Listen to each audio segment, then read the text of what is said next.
Big Boss season 11 ಮುಗಿದು ಕೆಲ ತಿಂಗಳುಗಳೇ ಕಳೆದಿದೆ. ಈಗ ಬಿಗ್ ಬಾಸ್ ಕನ್ನಡ ಸೀಸನ್ 12ರ ಬಗ್ಗೆ ಚರ್ಚೆ ಶುರುವಾಗಿದೆ. ಕಳೆದ ಬಿಗ್ ಬಾಸ್ ಸೀಸನ್ ದೊಡ್ಡದಾಗಿ ಸದ್ದು ಮಾಡಿತ್ತು. ದೊಡ್ಡ ಮನೆ ಆಟ ಮನೆಯೊಳಗೆ ಮಾತ್ರವಲ್ಲದೆ ಹೊರಗೂ ಕೂಡ ಸುದ್ದಿಯಾಗಿತ್ತು. ಇಡೀ ಸೀಸನ್ನಲ್ಲಿ ಹೆಚ್ಚು ಸುದ್ದಿಯಾಗಿದ್ದು Kichcha Sudeep Bigg Boss show ನಿರೂಪಣೆಯಿಂದ ಕೆಳಗೆ ಇಳಿಯುತ್ತಾರೆ ಎನ್ನುವ ವಿಚಾರ. ಕಳೆದ ಬಿಗ್ ಬಾಸ್ ಶೋನ ಮಧ್ಯದಲ್ಲೇ ಕಿಚ್ಚ ಸುದೀಪ್ ಎಕ್ಸ್ ಖಾತೆಯಲ್ಲಿ ಟ್ವೀಟ್ ಮಾಡಿ ನಿರೂಪಕನಾಗಿ ಇದು ನನ್ನ ಕೊನೆಯ ಬಿಗ್ ಬಾಸ್ ಎಂದು ಬರೆದುಕೊಂಡಿದ್ದರು. ಈ ಸುದ್ದಿ ಎಲ್ಲೆಡೆ ವೀಕ್ಷಕರನ್ನು ಶಾಕ್ ಆಗಿಸಿತ್ತು. ಕಿಚ್ಚ ಅವರಿಗಾಗಿಯೇ ಬಿಗ್ ಬಾಸ್ ನೋಡುವ ವೀಕ್ಷಕರು ಸಾವಿರಾರು ಸಂಖ್ಯೆಯಲ್ಲಿದ್ದಾರೆ. ಅವರು ಶೋ ಬಿಟ್ಟರೆ ನಾವು ಯಾರು ಬಿಗ್ ಬಾಸ್ ನೋಡಲ್ಲ ಅಂತ ಅನೇಕರು ಅಭಿಪ್ರಾಯವನ್ನು ವ್ಯಕ್ತಪಡಿಸಿದ್ದಾರೆ.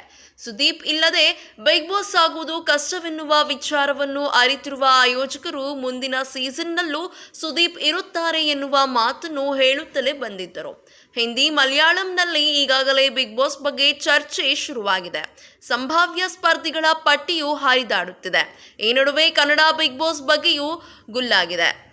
ಬಿಗ್ ಬಾಸ್ ಸೀಸನ್ 12ರ ಕುರಿತು ತೆರೆಮರೆಯಲ್ಲಿ ಸಿದ್ಧತೆ ಶುರುವಾಗಿದೆ ಎನ್ನಲಾಗುತ್ತಿದೆ. ಮುಂದಿನ ಸೀಸನ್ನಲ್ಲಿ ನಿರೂಪಕರು ಯಾರು ಎನ್ನುವ ಬಗ್ಗೆ ಕುತೂಹಲದಿಂದ ಕಾಯುತ್ತಿರುವ ವೀಕ್ಷಕರಿಗೆ ಗುಡ್ ನ್ಯೂಸ್ ಒಂದು ಹಬ್ಬಿದ್ದು, ಇದು ನಿಜವಾದರೆ ವೀಕ್ಷಕರು ಫುಲ್ ಆಗೋದು ಗ್ಯಾರಂಟಿ. ಹೌದು, ಬಿಗ್ ಬಾಸ್ ಸೀಸನ್ 12ಕ್ಕೆ ನಿರೂಪಕರಾಗಿ ಕಿಚ್ಚ ಸುದೀಪ್ ಅವರೇ ಮುಂದುವರಿಯುತ್ತಾರಂತೆ ಎನ್ನುವ ಮಾತು ಸೋಷಿಯಲ್ ಮೀಡಿಯಾದಲ್ಲಿ ಇದೀಗ ಹರಿದಾಡಿದೆ.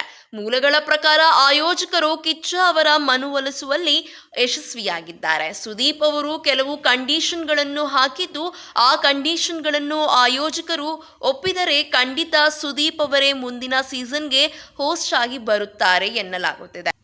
ಮೂಲಗಳ ಪ್ರಕಾರ ಸುದೀಪ್ ಹಾಕಿರುವ ಕಂಡೀಷನ್ಗಳ ಪಟ್ಟಿ ಹೀಗಿವೆ. ಮನೆ ಕಲರ್ಫುಲ್ ಆಗಿರಬೇಕಂತೆ, ಕನ್ನಡಕ್ಕೆ ಮೊದಲ ಆದ್ಯತೆ ನೀಡಬೇಕು, ಕನ್ನಡ ಬಿಗ್ ಬಾಸ್ನಲ್ಲಿ ಕನ್ನಡವೇ ವೇದಘೋಷ ಆಗಬೇಕು, ಒಳ್ಳೆಯ ಲೀಗರ್ ಟೀಮ್ ಇರಬೇಕು, ವಿವಾದಿತ ಸ್ಪರ್ಧಿಗಳನ್ನು ಆರಿಸಬಾರದು. ಈ ಕಂಡೀಷನ್ಗಳನ್ನು ಕಿಚ್ಚ ಅವರು ಹಾಕಿದ್ದಾರೆ ಎನ್ನಲಾಗಿದ್ದು, ಓಕೆ ಆದರೆ ಬಿಗ್ ಬಾಸ್ 12ಗೆ ಕಿಚ್ಚ ಅವರೇ ಹೋಸ್ಟ್ ಆಗುತ್ತಾರೆ ಎನ್ನಲಾಗುತ್ತಿದೆ.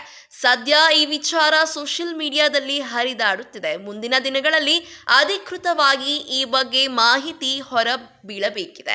ಸೆಪ್ಟೆಂಬರ್ ಅಥವಾ ಅಕ್ಟೋಬರ್ ತಿಂಗಳಿನಲ್ಲಿ ಬಿಗ್ ಬಾಸ್ 12 ಶುರುವಾಗುವ ಸಾಧ್ಯತೆ ಇದೆ. ಇದೇ ರೀತಿಯ ಸಿನಿ ಅಪ್ಡೇಟ್ಸ್ಗಾಗಿ ಈ ಕೂಡಲೇ ನಮ್ಮ ಚಾನೆಲ್ ಅನ್ನು ಸಬ್ಸ್ಕ್ರೈಬ್ ಮಾಡಿ, ಹಾಗೆ ಪಕ್ಕದಲ್ಲಿ ಕಾಣುವಂತಹ ಬೆಲ್ ಐಕಾನ್ನ ಕ್ಲಿಕ್ ಮಾಡಿ.